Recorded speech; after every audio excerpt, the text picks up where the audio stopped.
Hello everyone, नमस्कार। स्वागत है आपका मेरे इस यूट्यूब चैनल पे। दोस्तों, आज के इस वीडियो में मैं डिस्कस करना चाहता हूँ कि किस तरीके से अगर आप रेलवे के अंदर कार्यरत हैं तो आप किसी और अन्य परीक्षाओं की तैयारी कर सकते हैं।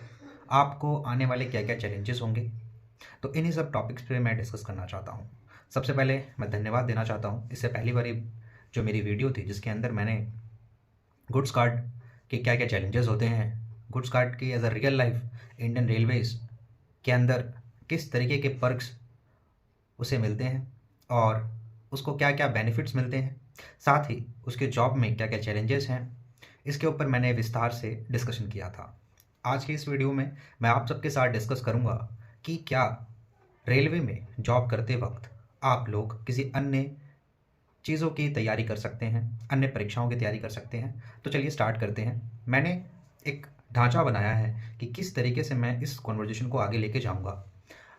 वीडियो को शुरू करने से पहले मैं चाहता हूं, अगर आप इस वीडियो को यहाँ तक देख रहे हैं तो ज़रूर मैं आपका इस सफ़र में रेलवे के संबंधित हर एक परेशानी में और हर एक चीज़ में मैं आपके कुछ काम आ सकता हूँ।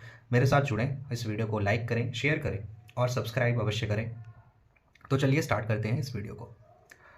तो सबसे पहला क्वेश्चन है, क्या रेलवे में जॉब करते हुए आप दूसरे एग्ज़ामों की तैयारी कर सकते हैं कि नहीं कर सकते हैं?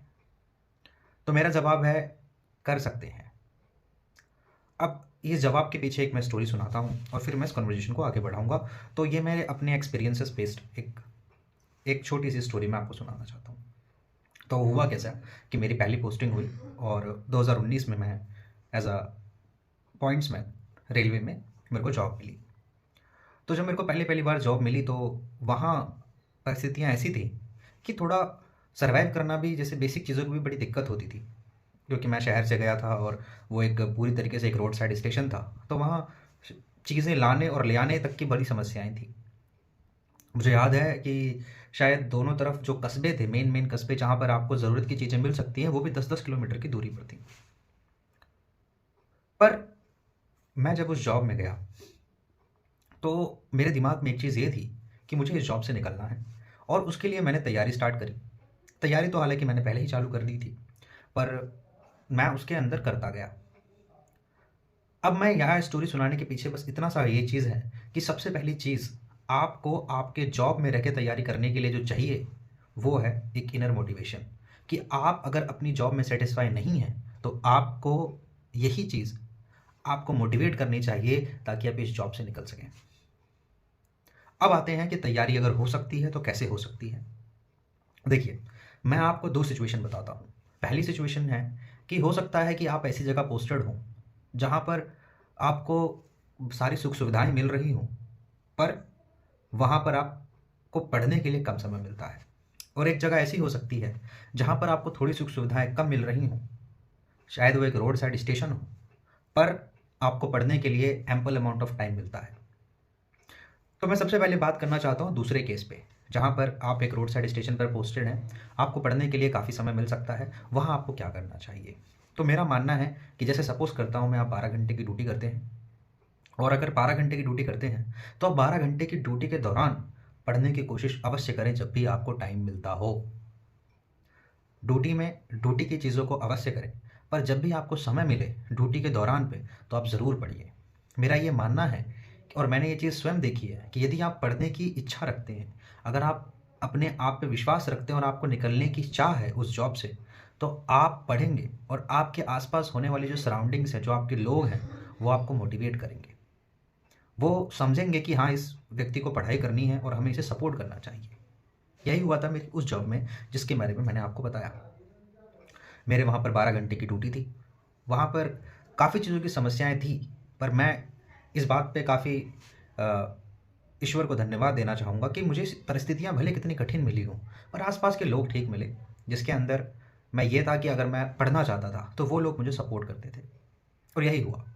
तो सबसे पहली चीज़ मैंने आपको बताई कि आपके अंदर इनर मोटिवेशन होना चाहिए। आप 12 घंटे की ड्यूटी करते हैं और रोड साइड स्टेशन अगर है, तो आप उसमें से ड्यूटी के दौरान पढ़ने की कोशिश अवश्य करें।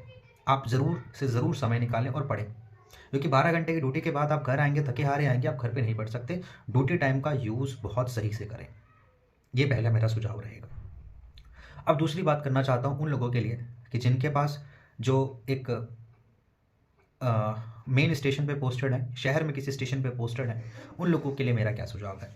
तो देखिए, जो शहर वाले स्टेशनों पे पोस्टेड हैं, मैं समझता हूँ कि उन लोगों के पास समय बहुत कम रहता है और 8 घंटे की जो ड्यूटी होती है वो भी इस तरीके की होती है जो आपको झकझोर के रख देगी। आप उस ड्यूटी के दौरान पढ़ाई, सपोज़ कीजिए कि ड्यूटी में तो आप नहीं कर सकते हैं, पर हाँ, मैं ये ज़रूर कहना चाहता हूँ, अगर आपके पास समय है और आप चाहते हैं कि 1 डेढ़ साल मेरे पास है, तो आप ज़रूर नेम नोटिंग लगा के एक ऐसा छोटा स्टेशन अपने आस-पास लें, जहाँ पर आपको पढ़ने के लिए सॉरी अच्छा समय मिल पाए और आपको कम मेहनत करनी पड़े। मेरा पहला ये सुझाव है। दूसरा ये है कि देखिए, पढ़ना है, करना है, निकलना भी है। इसमें मैं दूसरी स्टोरी आपको सुनाता हूँ। मेरी दूसरी पोस्टिंग हुई, वहाँ पर 8 घंटे की ड्यूटी हुआ करती थी और मैंने पहले जहाँ पर था वहाँ से मैंने ट्रांसफ़र लगाया कि मैं थोड़ा घर के नज़दीक जा सकूँ और मुझे एक ऐसा स्टेशन मिल सके जहाँ पर ज़्यादा इतना भी वर्कलोड ना हो और मैं अपनी पढ़ाई कर सकूँ और घर के थोड़ा सा नज़दीक पहुँच जाऊँ। तो ऐसा स्टेशन बिल्कुल मौजूद था और मैंने वहाँ पर नेम नोटिंग लगाई और मेरा ट्रांसफ़र हो गया। आप विश्वास मानिए कि वो एक मेन लाइन स्टेशन था और शायद पलक झपकते ही 4 गाड़ियाँ निकल जाती थी। पर जब मैं ड्यूटी के बाद आता था, तो मेरे को दिमाग में रहता था कि भाई मुझे ये चीज़ें आज करनी है और मैं करता था। तो यहाँ पर आपकी विल पावर बहुत ज़रूरी है, बिकॉज़ अब तो आपके पास समय है नहीं कि आप ड्यूटी पे पढ़ पाएँ, ड्यूटी पे आप बिल्कुल नहीं कर सकते हैं। तो आप जब भी घर पहुँचे, घर पे किताब निकाली और मैंने पढ़ाई स्टार्ट करी और आपको भी यही करना पड़ेगा और कोई चारा नहीं है। आपको अपने रेस्ट का यूटिलाइज़ेशन बहुत सही से करना पड़ेगा। इसके बाद मैं एक बहुत ही इम्पोर्टेंट चीज़ आप लोग के साथ कहना चाहता हूँ। अगर आप निकलना चाहते हैं, अगर आप चाहते हैं जॉब के दौरान आपकी तैयारी हो, अच्छे से हो, तो मैं ये ज़रूर कहूँगा कि आप अपना फ्रेंड सर्कल बहुत सही बनाएँ। आपके आस-पास भले हो सकता है कि वो लोग बहुत ही ज़्यादा उस जॉब में सैटिस्फाइड हों, पर आपके दोस्त जो आपको समझते हैं, जो शायद आपकी जैसे ही तैयारी कर रहे हों, उनसे आप ज़रूर बात करें। हर रोज़ उनसे कन्वर्सेशन करें। क्योंकि देखिए, जब हम एक जॉब में जाते हैं ना, तो धीरे-धीरे सैटिस्फाई होने लग जाते हैं और धीरे-धीरे वो सैटिस्फैक्शन हमें उस जॉब के अंदर ये समझा देती है कि यार ये भी ठीक ही जॉब है, कोई दिक्कत नहीं है। पर अगर आपको वहाँ से निकलना है, तो फ्रेंड सर्कल बहुत सही बनाइए। आप ये देखिए कि आपको कौन-सी चीज़ आपके लिए बेस्ट है, उस पे आपको चयन करना ही पड़ेगा। आप 8 घंटे ड्यूटी करके आएँगे, तो आपको 2-4 घंटे पढ़ना ही पड़ेगा, क्योंकि आपके पास ऑप्शन नहीं है। You have to do that. तो मेरा मानना है कि आप अगर रेलवे में ड्यूटी कर रहे हैं, मैंने ड्यूटी करते हुए काफ़ी सारे एग्ज़ाम्स निकाले हैं, आप भी निकाल सकते हैं। बिल्कुल, ये पॉसिबल है। यकीन मानिए, बस आपको थोड़ा समय ज़्यादा लग सकता है, बिकॉज़ आपके पास उतना समय नहीं है जितना किसी दूसरे के पास होगा। तो समय लग सकता है, आप बने रहें, तैयारी करते रहें और हाँ, सबसे पहली चीज़ मैं ये कहना चाहूँगा कि आप इस चीज़ को ज़रूर देखें कि क्या आप अपनी जॉब में इस टाइम सैटिस्फाइड हैं? बिकॉज़ अगर आप सैटिस्फाई नहीं हैं, तो ये समझिए फिर आपके लिए वो जॉब बहुत मुश्किल हो जाएगी। At the end of the day आपके पास जब कुछ नहीं रहेगा, तो जब एक ऑप्शन रहता है कि आप जॉब ने ही आपको सैटिस्फाई कर दिया कि भाई अब कुछ नहीं हो सकता सैटिस्फाई होने के अलावा, तो एक अलग चीज़ होती है। मेरे दोस्त थे, तो हम 3-4 दोस्त थे, मेरे एक दोस्त का स्टेशन मास्टर में सिलेक्शन हुआ, वो सैटिस्फाइड था, उसको अच्छा लगा और उसने किया। मैं रेलवे की जॉब में इतना ज़्यादा सैटिस्फाइड नहीं था, हाँ, बहुतों से अच्छी है, पर इतनी भी अच्छी नहीं है। तो फिर मैंने जॉब में रहते हुए तैयारी करी और उसके बाद फिर मैंने और भी एग्ज़ाम दिए और एग्ज़ामों के दौरान मेरा सिलेक्शन हुआ। एक चीज़ मैं और सुझाव देना चाहता हूँ कि जैसे आप तैयारी कीजिए, ठीक है, जब पेपर नज़दीक आने वाला हो और आपके पास सपोज़ कीजिए कि 25 दिन या 30 दिन हो, तो आप अपने ऑफ़िसर से, जो अभी आपके जहाँ आप लीव लगाते हैं, छुट्टी लगाते हैं, तो उनसे ज़रा बनाइए और कहिए कि मेरी ये परेशानी है। अगर वो छुट्टी दे देते हैं, बहुत सही है। ईओएल की माँग रखिए कि अगर वो ईओएल दे दें, एक्स्ट्रा ऑर्डिनरी लीव दे दें, तो भी बहुत सही है। ये सब छुट्टियाँ पढ़ाई के लिए मुझे लगता है बहुत ही ज़रूरी रहती हैं। थोड़ा-सा आपको एनवायरनमेंट मिलेगा, आप पढ़ सकते हैं अच्छे से और एग्ज़ाम से पहले ये सब छुट्टियाँ बहुत काम आती हैं। तो अगर आपके ऑफ़िसर ऐसे हैं जो ये छुट्टियाँ दे सकते हैं, तो ये आपके तैयारी के लिए बहुत ही अहम चीज़ हो सकती है। और जैसा कि मैं रेलवे में ऑलरेडी रहा हूँ, तो मैं जानता हूँ कि छुट्टियाँ मिलना बहुत ही मुश्किल रहता है। पर हाँ, आप थोड़ा पहले से इन्फ़ॉर्म करके रखेंगे, अगर बता के रखेंगे कि इस ड्यूरेशन में मेरे को 20-22 दिन की छुट्टी चाहिए होगी, मेरे को अपने पेपर की तैयारी करनी है। तो मैंने देखा है कि ऑफ़िसर्स बहुत, मैं सबकी नहीं कहूँगा, पर अधिकतर ऑफ़िसर्स रहते हैं, वो अपने एम्प्लॉइज़ के भले के लिए ज़रूर सोचते हैं और वो सपोर्ट करते हैं। ठीक है? मेरे को भी 2 बार मेरे को ईओएल बहुत आराम से मिल गई थी। मेरे ऑफ़िसर्स बहुत अच्छे थे, वो समझते थे, तो बहुत आराम से छुट्टी दे दी थी। उन्होंने केस देखा कि हाँ यार, प्री निकल गया है और सीजीएल वगैरह देना है, तो उन्होंने छुट्टी दे दी थी, तो आपको भी दे सकते हैं। इस वीडियो को बनाने के पीछे मेरा बस यही रीज़न है कि यार, अगर आप तैयारी कर रहे हो और आपको दिक्कत आ रही है, आपको समझ नहीं आ रहा है कि मुझे कैसे करना चाहिए, मुझे क्या है, तो आप कमेंट में मेरे को कमेंट बॉक्स में आप अपना कमेंट कीजिए। और मैं सोच रहा हूँ कि एक ऐसी कम्युनिटी बनाई जाएगी जिसके अंदर मैं ऐसे कुछ खास टॉपिकों पे डिस्कस कर सकूँ। और मुझे लगता है कि शायद इस टॉपिक पे बहुत कम लोग बात करते हैं और इतने रो तरीके से कोई बात नहीं करता। सब आपको बताएँगे कि भाई हाँ, हो सकती है, तुम मेहनत कर लो, तुम ये कर लो, तुम वो कर लो, पर उस तरीके से तैयारी नहीं होती है। और मैंने करी है और मैं समझता हूँ।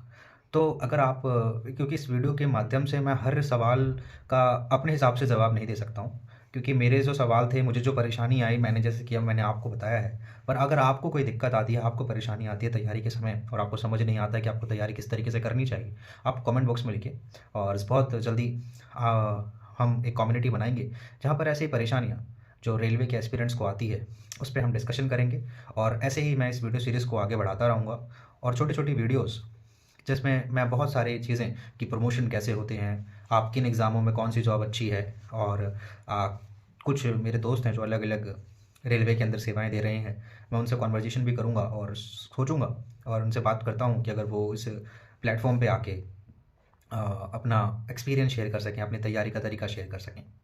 और इस वीडियो के एंड में एक छोटा सा मैं नोट ये कहना चाहूँगा, क्योंकि मैं कैमरे के सामने इतना कंफर्टेबल नहीं हूँ, मैं फंबल कर रहा हूँ अभी, और धीरे धीरे शायद ये आदत हो जाएगी। तो मैं माफ़ी चाहता हूँ अगर अगर आपको थोड़ा अजीब सा लग रहा होगा इसके लिए तो। और at the end of this video मैं चाहूँगा कि आप लोग थोड़ा सपोर्ट कीजिए और चैनल को ग्रो कीजिए, सब्सक्राइब करें। और मिलते हैं नेक्स्ट वीडियो में ऐसे ही किसी और टॉपिक के लिए। आप लोग टॉपिक का सुझाव ज़रूर दीजिए कमेंट बॉक्स में कि आपको किस टॉपिक पर वीडियो चाहिए, तो मैं ज़रूर उस चीज़ पे वीडियो बनाऊँगा। धन्यवाद, मिलता हूँ नेक्स्ट वीडियो में, तब तक के लिए अपना ध्यान रखिए। So bye bye, tata all of you.